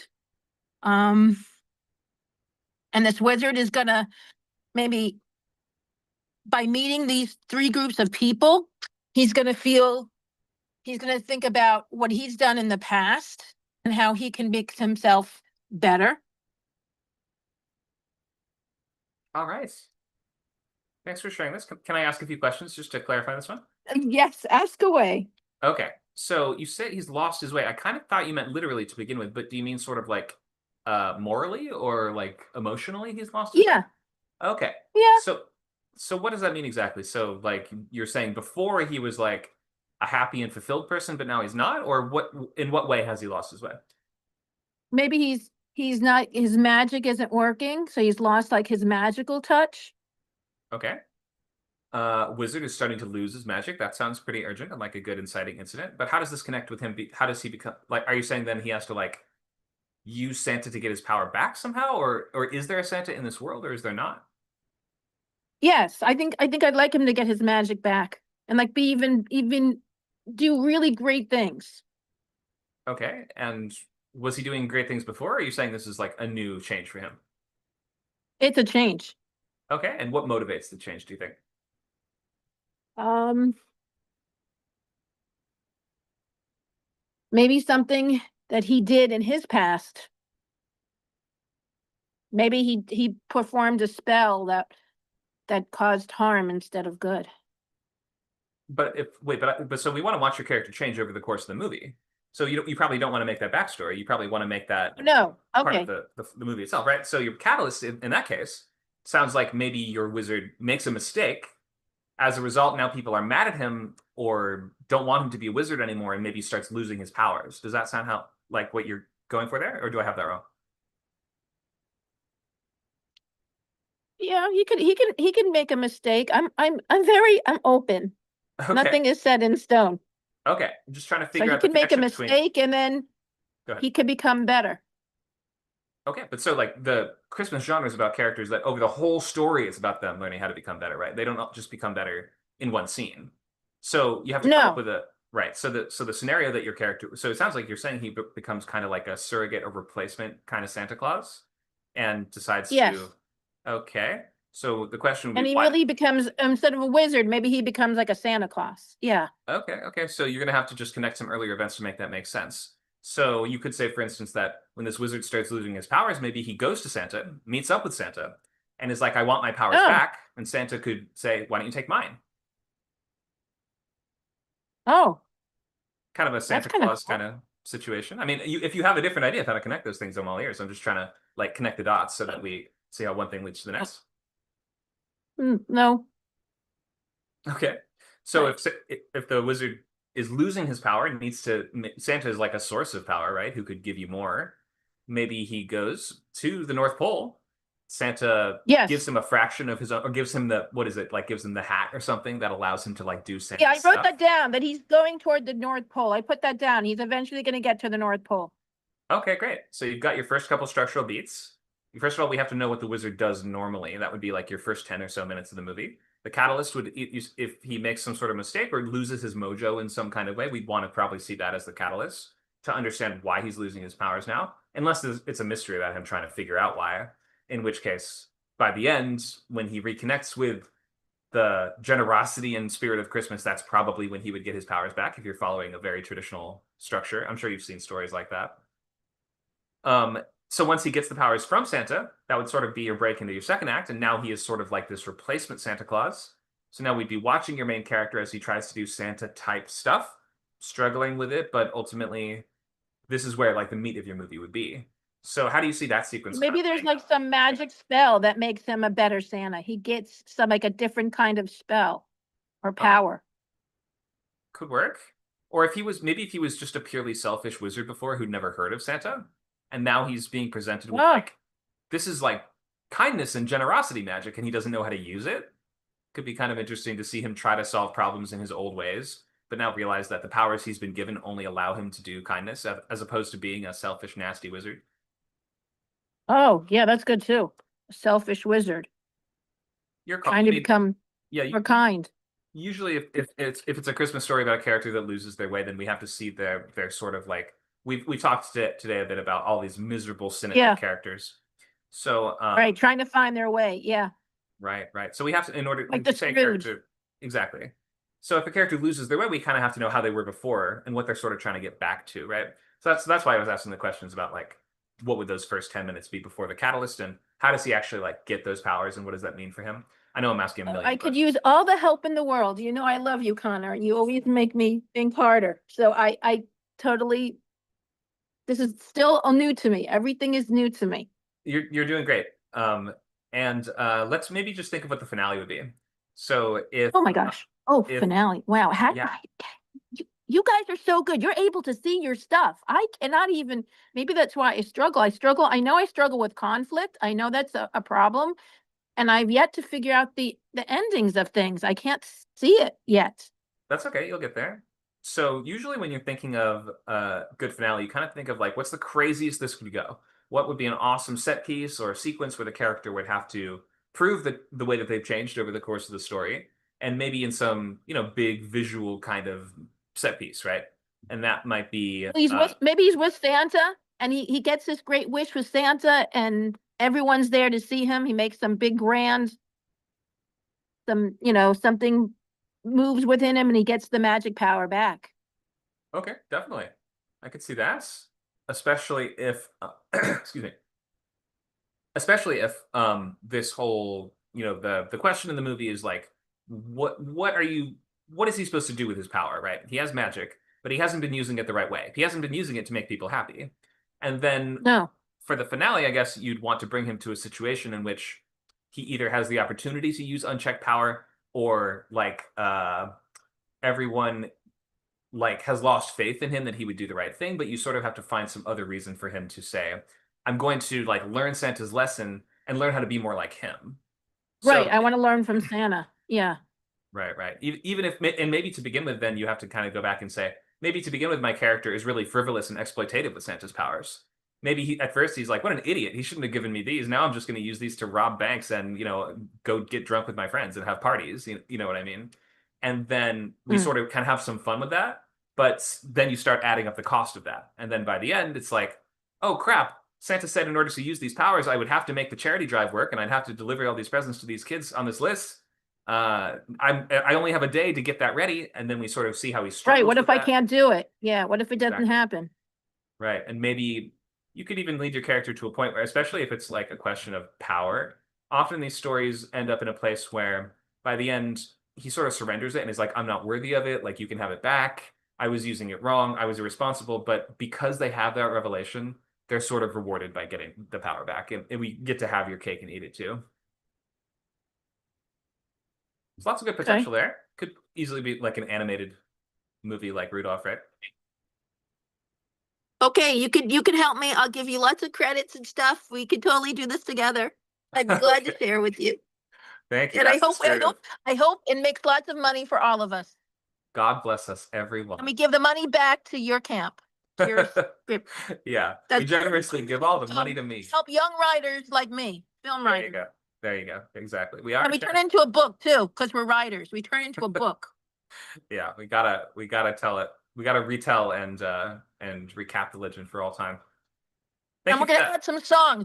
I'm gonna add some songs for my songwriting group because I'm working with a song person. They asked me to do another song, so Perfect. we're gonna add some music to it. All right, something for everyone.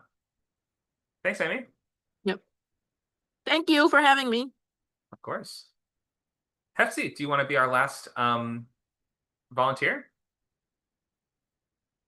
I can, don't matter. Go right ahead. You're next. So I typed it in there. It just says, on the last Christmas before his oldest child leaves for college, Hobbit blueberry farmer Barry Balgans vows to make it perfect until Santa and the elves in the North Pole vanish. He comes together with a half-built, malfunctioning group of toys. Barry must track down the missing elves and Santa and deliver Christmas himself before his family's final holiday is gone for good. All right. Thank you for that. A Hobbit Christmas. So does this take place in the Shire? So everything I write is going to be cartoony. So it's going to be just a cartoon. Yeah, I was picturing like the Shire. Okay, so this is a version of Middle Earth that has the Christmas tradition. Yeah. And Santa and the elves in the North Pole vanish. Okay, so the Shire is really looking forward to Christmas every year, or do they not know about it yet? Yeah, they're always looking forward to it. And then, like I said, this is like his last one with his family, like all of his family together was what I pictured in my head. Right. So he wanted it to be perfect. Right. Okay, because the kid's leaving for college and he doesn't think they'll come back for holidays in the future. Maybe because the college is so far away, something like this. Yeah, so I'm picturing like a younger child who's really looking forward to it, an older one leaving. So there's like a dynamic. Okay, that works well. Santa and the elves in North Pole vanish. I guess that'd be how would the hobbits know that? Wouldn't they sort of just go a year without Christmas? I wonder if like Santa writes them a note or something that explains why he's gone. What do you think? I don't know. I hadn't got that far yet. Well, now's the time. Now's the brainstorming. Go ahead. I'm just thinking. I don't. Yeah, maybe they write a letter to Santa or something, and it just doesn't get answered. I really don't know. I hadn't thought about that part yet. That could work. So maybe we miss Christmas. They write a letter to Santa asking why not, and they get like the form reply that's like Santa is currently uh out of commission for whatever reason. This is just like in the interest of getting your character on the track of his journey.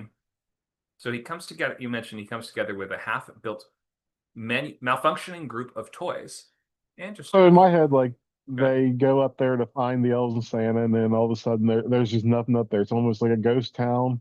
The only thing left is the stuff that doesn't work. I Great. kind of pictured like robots, the cartoon movie where it's just like the malfunctioning robots, kind of Sure. like that with just toys.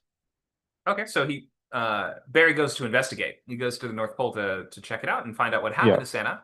Why did he send me? Why did I get this form reply that said he's out of commission? I get to the North Pole, and while your character is there, they find the factory abandoned, and it's filled with only malfunctioning toys that he now needs to team up with. Maybe they have some clues for him to, or some idea of where Santa might have gone. Kind of has that brave little toaster vibe to it. You say Kind of what I Barry. pictured. Yeah. Right? Barry must track down the missing elves and Santa. Okay, so the elves are gone too, and deliver Christmas himself before his family's final holiday is gone for good. So that kind of sounds like when he finds them, then they're not able to deliver Christmas on their own. I wonder why he would be the one that needs to do it if he ends up finding them. Unless you're saying he doesn't find them. Yeah. Kind of my thought was maybe he didn't find them in time, Oh, but like I said, hadn't got there that far. well, that's what we're doing now. So the that's a pretty dark uh Christmas story to find Santa's legitimately gone, and the only way to do it is for me to do Christmas myself. But it could work, especially if Barry becomes sort of the new Santa and takes up residence at the North Pole, or maybe moves it down to the Shire and continues the tradition after Santa's passed. I wonder what happened to Santa. Did he get? It sounds like he got kidnapped almost, or something like that. Was Jack Skellington to blame? I was kind of thinking about that, putting like a Krampus type of villain or something that just kidnaps Santa. I don't know. There you go. That might also be if that turns out to be a character that we find out about, and as we're investigating, looking for where Santa and the missing elves have gone. That Krampus character would then get wind of your character and realize, uh-oh, Santa has a replacement. Now I have to take him out next, which would add a little pressure in the latter half of your movie. So now not only does Barry have to become Santa, he has a monster that's sort of chasing him down, trying to ruin Christmas. What do you think? That's kind of what I was picturing. Yeah. Cool. Could lead to an interesting sort of chase sequence in the finale as he's trying to deliver the presents as a monsters after him. Anything else you want to add there? Not really. All right. Thanks for volunteering. Sounds No like a fun one. Okay. We have just 13 minutes left in the event. Did anybody not go who wants to try one of these pitches? I also see a Luke comment in the chat. What if there was a reverse religious Christmas movie? Satan is depressed in Scrooge-like because Jesus gets all the attention, but over the course of the movie, he grows to learn Christmas isn't about giving goodwill. It's about greed and avarice and all the things that Satan loves. That's pretty good. That's got a nice kind of like direct in like that's not even a subversion as much as it is an inversion of Christmas themes. I wonder if there's some little kid at the beginning who like believes in the magic and actually needs to have that belief beaten out of them so to speak like it's a kid that starts the story hopeful but then the adults teach them the lesson that no, there's nothing to be happy and joyful about. Christmas is all about how rich you are, and if you're not rich, well, you deserve to be sad. Like maybe there's just a version that goes like that. I was just no, I was thinking more like Satan himself is just this Scrooge character, and he's he's like avoided Christmas for I don't know centuries because it makes him depressed. And I don't know who or how or why, but somebody would sort of by the end of the movie point out to him like, no, look at what Christmas is now. It's everything you love. People, kill each other on Black Friday and suicides go up and greed is out of control and like this isn't about Jesus at all. Like this is your holiday, and that warms his heart three sizes. And I see. he gets out of his depression and is like he puts on his little Santa hat, pulls out his tree. I don't know. I So don't know how I would end it. about Santa sort of claiming Christmas, and rather than like embracing it as it is, it's about him sort of reframing the tenets of Christmas to apply to him more. Is that right? Satan, not Santa, but yeah, Oh, did I say Santa? My mistake. So what was that? there's The same the difference if you ask some people. right. Well, yep. There is also that movie Dear Satan, which is about the kid that writes the letter to Santa but spells it wrong and summons Satan instead. That I think was Jack Black, wasn't it? I don't know. I think it I was. should see it if it is. I don't know if he was Satan or Santa. I think he was Santa, not Satan. Anyway, yeah, I think there's a lot of fun to be had in this one. The sort of like in that kind of like little Nicky tradition of like sympathetic demons and devil characters that kind of have gleefully evil dramatic arcs to them sometimes. Yeah, I'd watch it for sure. It also might get boycotted or whatever, but controversy helps sell the tickets. that's true. Let's open the floor to any questions, comments, or thoughts to wrap up. We're almost at the last classes of the year. Do I have one more? We're trying a lab on the 26th, but I don't expect anyone to be there because we've tried it before. No one ever shows up the day after the holiday, but we will attempt. Last thoughts?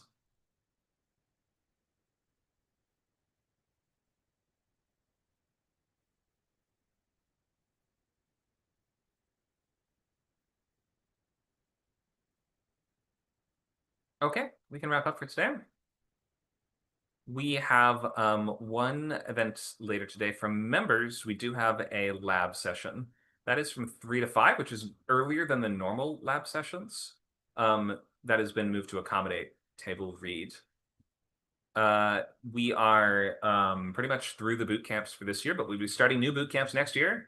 Feature, TV, and novels. We can write a whole novel from idea to finished draft, a whole feature script, or a full TV pilot in just 8 weeks for the feature, 6 weeks for TV, 12 weeks for the novel. Those will be starting in probably mid to late January or early February, as well as our in-person events, which will be happening bi-weekly at least at the Boyle Heights Arts Conservatory in downtown Los Angeles for some nice, more personal classes where we actually show up rather than doing the online thing.